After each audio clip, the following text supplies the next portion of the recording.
Pulau Nusa Lembongan adalah sebuah pulau kecil yang terletak di ujung Pulau Bali. Nusa Lembongan memiliki panjang 4,6 km dan lebar 1-1,5 km.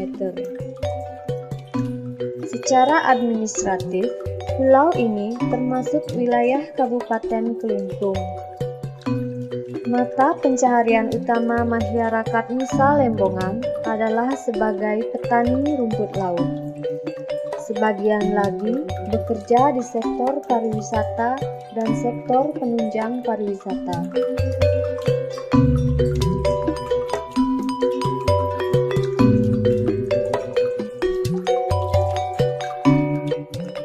Nusa Lembongan dapat dicapai dari 3 tempat, yaitu Pantai Sanur, Pelabuhan Benua, dan Nusa Penida. Dari ketiga tempat tersebut, untuk mencapai Nusa Lembongan, dapat menggunakan kapal public boat dan fast boat yang akan siap melayani penyeberangan Anda setiap harinya.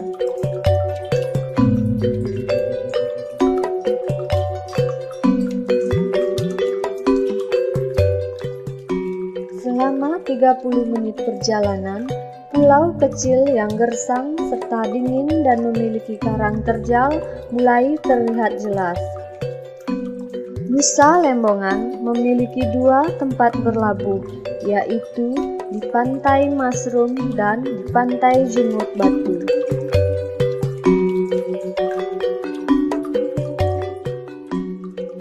Untuk lebih jelasnya, Anda dapat melihat peta ini untuk mengetahui lokasi Nusa Lembongan di antara Pulau Bali.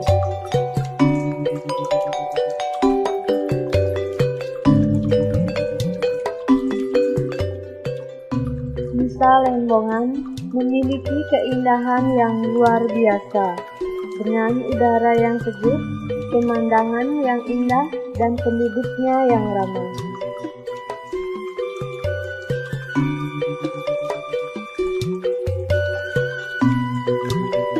Nusa Lembongan banyak mempunyai tempat-tempat menarik untuk dikunjungi oleh wisatawan, seperti pantai berpasir putih yang menarik, tebing laut yang menantang, rawa-rawa yang penuh misteri yang menarik minat pengunjung untuk datang, dan banyak lagi yang dimiliki oleh Nusa Lembongan.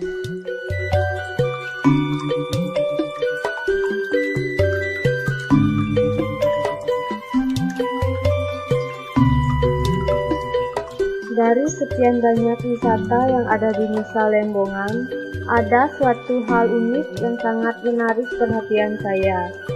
Ya, pertanian rumput laut. Pesisir Bali boleh tersohor karena aktivitas turis seperti berjemur atau diving. Namun, para petani rumput laut juga memiliki hak atas pemanfaatan pesisir. Pertanian rumput laut menjadi salah satu daya tarik utama bagi wisatawan untuk datang ke Nusa Lembongan. Selain karena keunikannya, tidak jarang aktivitas petani rumput laut seperti menanam bibit, mendayung, dan panen menjadi ikon dari beberapa majalah.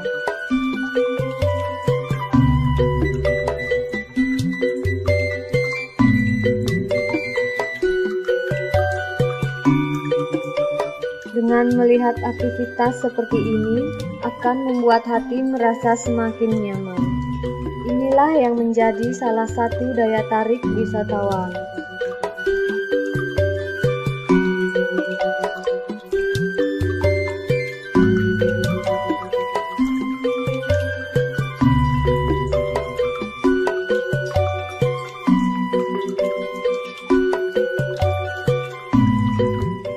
Sebenarnya, mayoritas warga Pulau Nusa Lembongan adalah petani rumput laut.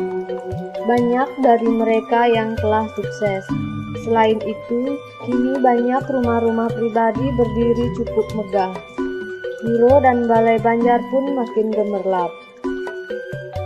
Namun, dengan adanya perkembangan pariwisata, banyak dari mereka beralih profesi ke sektor pariwisata.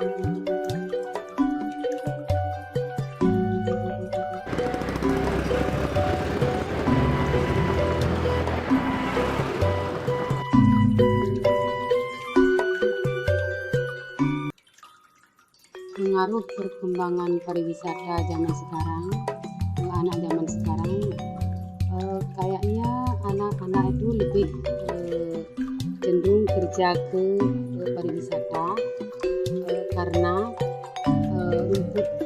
rumput laut ini lebih sulit dikerjakan oleh anak-anak.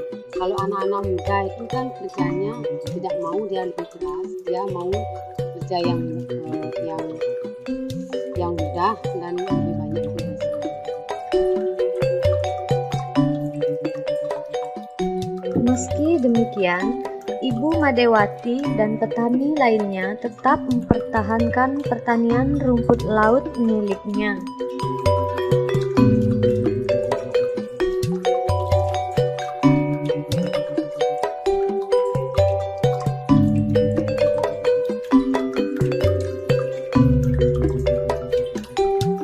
Untuk melakukan budidaya rumput laut, pertama kita harus melakukan pembibitan. Pembibitan rumput laut dilakukan dengan cara penanaman rumput laut yang akan dijadikan bibit selama 25-30 hari. Kemudian, bibit rumput laut tersebut akan diseleksi. Dan hanya bibit dengan kualitas baik yang akan digunakan sebagai bibit. Sisanya akan digunakan untuk produksi. Adapun ciri-cirinya antara lain, talus memiliki cabang yang rimbun, tidak terdapat bercak atau busuk pada bagian batang, tidak terkelupas, dan berwarna cerah. Kemudian, bibit yang telah diseleksi diikat dengan tali rafia pada tali penggantung. Pengikatan bibit harus dilakukan pada tempat yang teduh agar bibit tidak terkena sinar matahari yang akan menyebabkan rumput laut mengalami dehidrasi dan menyebabkan kematian jaringan rumput laut tersebut. Jenis rumput laut yang ditanam di Nusa Lembongan ini yaitu ada 2 jenis. Yang pertama namanya rumput laut gerandong, itu warnanya hijau. Penanaman yang kedua namanya rumput laut jahe. Proses penanaman yang keduanya itu sama, manfaatnya juga sama.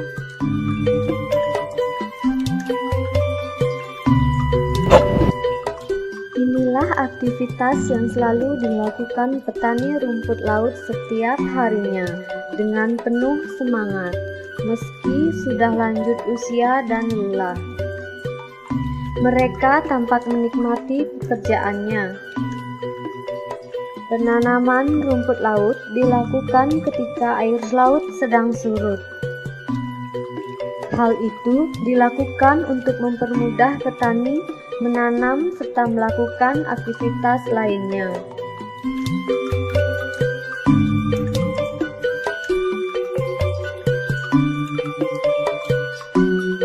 Untuk penanaman rumput laut, sebelumnya kita harus memasang patok dari kayu dengan panjang 1 meter dan runcing pada ujung bawahnya. Setiap patok yang berjajar dihubungkan dengan tali ris utama. Adapun jarak ideal antara tali rentang sekitar 20-25 cm. Kemudian, barulah kita dapat menanam rumput laut dengan cara merentangkan tali ris yang telah berisi ikatan tanaman. Pada tali ris utama, posisi tanaman sekitar 30 cm di dasar perairan.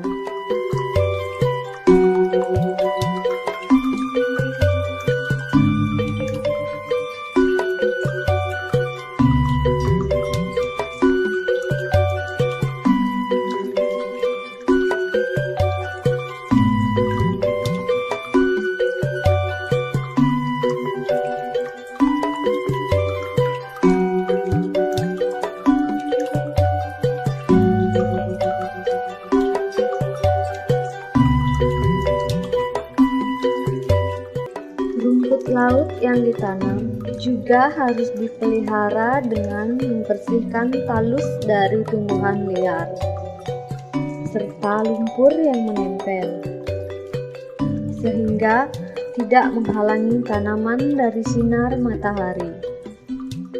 Selain itu, tali penggantung juga harus dibersihkan dari sampah ataupun tumbuhan liar.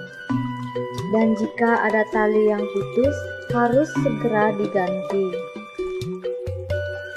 Lahan pertanian rumput laut pun harus selalu dibersihkan dari pasir ataupun karang yang memenuhi lahan pertanian rumput laut.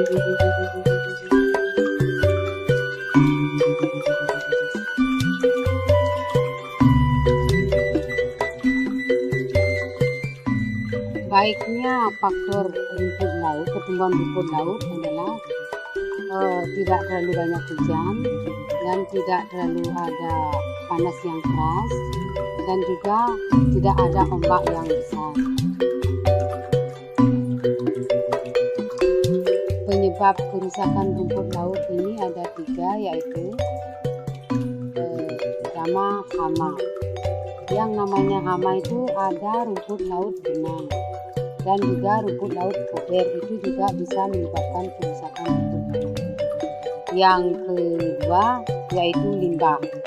Semakin banyak yang berlalu lalang bot-bot itu juga menyebabkan kerusakan rumput laut.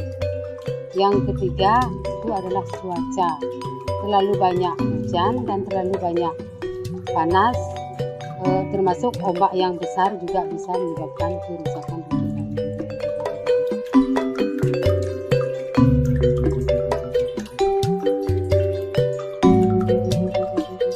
Waktu yang diperlukan untuk panen rumput laut tergantung dari tujuannya. Untuk mendapatkan bibit, panen dapat dilakukan pada umur 25-35 hari. Sedangkan untuk produksi dengan kualitas tinggi, panen dilakukan pada umur 35-45 hari. Panen dilakukan dengan mengangkat seluruh tanaman beserta tali penggantungnya. Pelepasan tanaman dari tali dilakukan di darat, ataupun jika air pantai surut, pelepasan rumput laut dapat langsung dilakukan di pantai.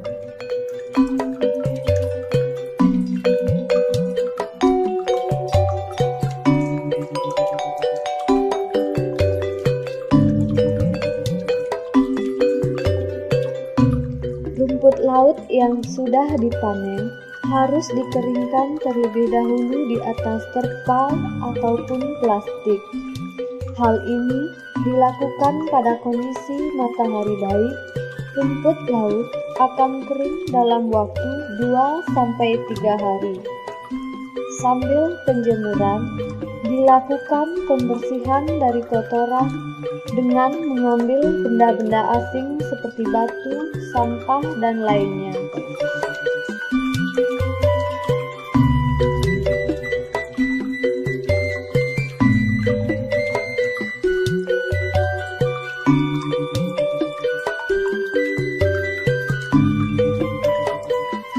Untuk pemasaran rumput laut ini, pengepulnya itu datang sendiri ke sini untuk membeli rumput laut yang sudah kering.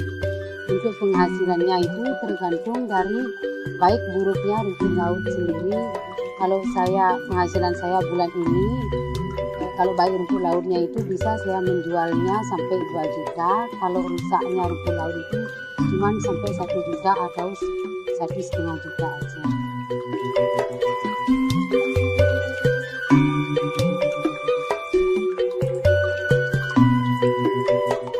Petani rumput laut di Nusa Lembongan tidak pernah dapat mengolah rumput laut yang telah dipanen hingga menghasilkan suatu produk. Hal ini dikarenakan tidak adanya pabrik pengolahan rumput laut yang tersedia di Nusa Lembongan.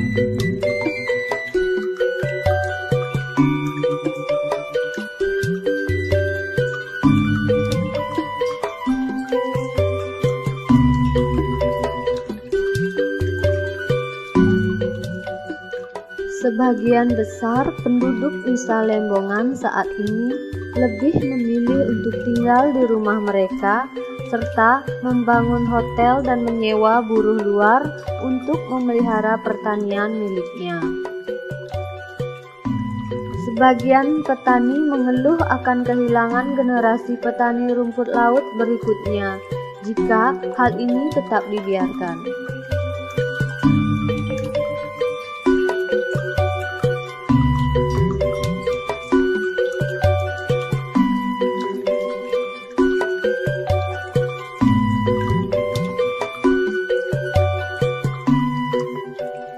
Seandainya saja pemerintah mau turun tangan untuk meningkatkan sarana dan prasarana untuk pertanian rumput laut, mungkin pertanian rumput laut akan tetap dapat dibudidayakan. Karena keterbatasan sarana dan prasarana inilah, para petani tidak dapat melakukan pengolahan rumput laut.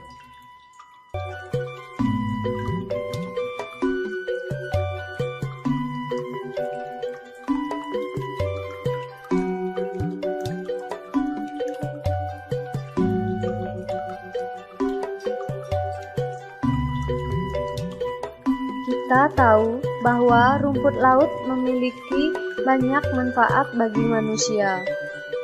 Marilah kita bersama-sama menyadari hal ini dan menjaga kelestarian serta budidaya rumput laut.